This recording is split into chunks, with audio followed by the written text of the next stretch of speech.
Cipit abang bos, buah istimewa ini. Bukan kaleng-kaleng. Bukan kaleng-kaleng. Pernah kita kita kalkulasikan untuk satu batang pohon itu ketemunya sekian kilo, ini akan jauh lebih besar hasilnya. Masa generatif ya.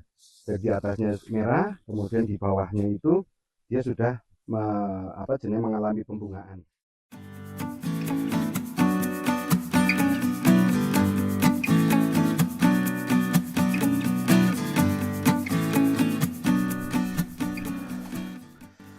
Gini teman-teman, ini yang dulu pernah kita review di 2-3 bulan yang lalu.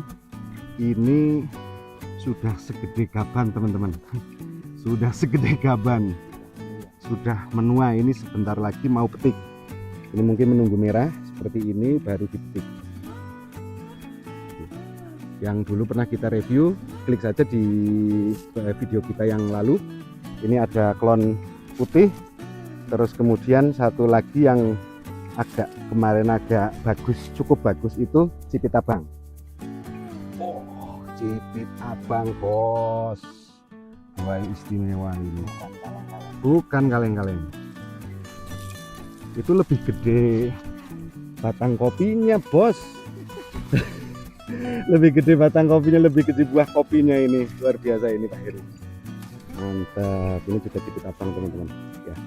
Di video kita yang lalu itu kita review batang ini, satu batang itu 2 klon begitu ya, yang ini putih kalau nggak salah, kemudian yang satunya itu yang bawah ini, yang sebelah sini itu cipit abang. Itu cukup luar biasa teman-teman. Oke teman-teman, saya penasaran karena ini sudah tua teman-teman, sudah tua, saya kepingin nyoba bijinya. Izin Pak Heru ya, metik setunggal Pak Heru. Izin metik satu biji untuk makan. Kita coba petik teman-teman. Ini yang sudah cukup merah.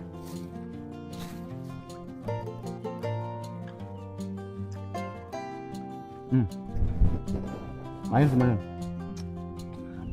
Manis. Permen alami. Ini manis. Jadi gini teman-teman, kenapa saya coba biji kopi yang masih di batang, kemudian manis atau enggak? Seharusnya nanti ada alat sendiri ya, namanya apa jenenge Pak ngecek kae? Bukan. Namanya brick kalau nggak salah teman-teman. Namanya brick untuk ngecek kepadatan dari mucilage yang ada pada kopi. Artinya gini teman-teman. Jadi semakin bagus, semakin manis, semakin tingkat semakin tingkat kepadatan dari mucilage-nya itu bagus, maka kopi diproses pun akan menjadi jauh lebih bagus. Nah, itu banyak faktor teman-teman. Banyak faktor yang mempengaruhi manis dan tidaknya kekentalan mucilage, salah satunya dari pola tanam, perawatan dan lain sebagainya. Nutrisi khususnya nutrisi itu, ketika nutrisinya bagus, maka kemungkinan besar mucilage-nya akan jauh lebih manis, lebih enak, dan nanti jadi beans-nya juga akan jauh lebih enak. Itu teman-teman. Kurang lebihnya begitu. Gitu Pak Heru. Jadi terima kasih Pak Heru, ini sudah merawat kopi panjenengan dengan baik dan benar, dan semoga ini menjadi inspirasi bagi kita semua Pak Heru. Oke gitu teman-teman. Jadi gini teman-teman. Ini saya melihat hal yang cukup menarik ya. Cukup menarik dari kopi yang dirawat oleh Pak Heru ini, salah satu batang ini, dan di beberapa area ini posisinya sama teman-teman. Maaf saya agak ini karena panasnya cukup menyengat ini teman-teman. Di ketinggian 1000 tapi panasnya cukup bagus. Hari ini cukup bersahabat. Gini teman-teman, jadi ini bulan Mei, hampir akhir Mei begitu ya teman-teman. Ini sebagian sudah merah, kemudian ini ada yang sudah buah tua, kemudian ada yang masih kecil, kemudian di bawahnya itu ada yang masih premodia, kata petaninya premodia ya. Jadi dia susun teman-teman, karena kebetulan ini cuacanya bagus, hujannya juga bagus, sehingga salah satu jenis kopi ini itu mengalami masa generatif. gitu. Dan salah satunya dia berbuah sudah merah, kemudian ada yang sudah tua, ada yang mulai mulai berbunga lagi gitu. Ini artinya dalam hal ini petani kopi itu sudah waktunya untuk memberikan nutrisi, begitu ya Pak Heru nggih? Ya sudah waktunya memberikan nutrisi. Dan kira-kira nutrisi apa yang dibutuhkan nih Pak? Minimal NPK. Berarti lengkap nggih. Jadi lengkap, ada natriumnya, ada fosfatnya, kemudian ada kaliumnya.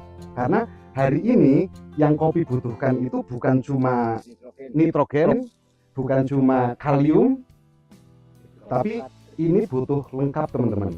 Ya. Jadi kalau teman-teman kopi yang di luar sana terus kemudian melihat karakter kopi ini panjenengan itu seperti itu, maka ini sudah waktunya untuk memberikan pupuk tambahan. Kenapa diberikan pupuk tambahan? Ya agar supaya buah berikutnya ini menjadi lebih maksimal gitu. Gitu ya teman-teman, itu salah satu tips dari petani dari Pak Heru. Ini lokal, ini cukup bagus dan mengalami masa generatif ya. Jadi atasnya merah, kemudian di bawahnya itu dia sudah mengalami pembungaan. Bungkuk.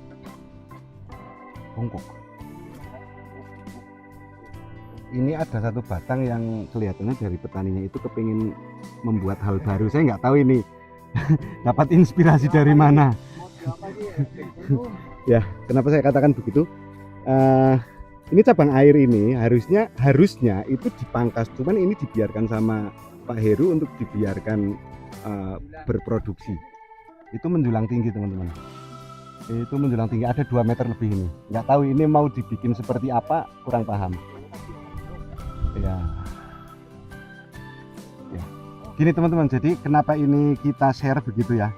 Ini salah satu inspirasi begitu ya. Inspirasi petani. Jadi petani itu punya istilahnya punya perasaan bagaimana saya bisa membuat satu kopi dengan cara yang berbeda gitu. Cuman ya tentunya ketika seperti ini cabangnya cukup banyak ya otomatis bawahnya juga harus dapat nutrisi yang cukup besar juga gitu. Maka dari awal kita katakan bahwa Pak Heru ini salah satu petani kopi yang cukup menginspirasi, karena inspirasi dia itu banyak sekali gitu. Jadi khayalan dia itu banyak sekali gitu. Nggak tahu ini modelnya mau seperti apa. Ini tinggi teman-teman. Kan ini kalau orang itu rata-rata 150, 160, maksimal 170 mungkin, tapi ini dia masih bisa lebih jauh lebih tinggi lagi.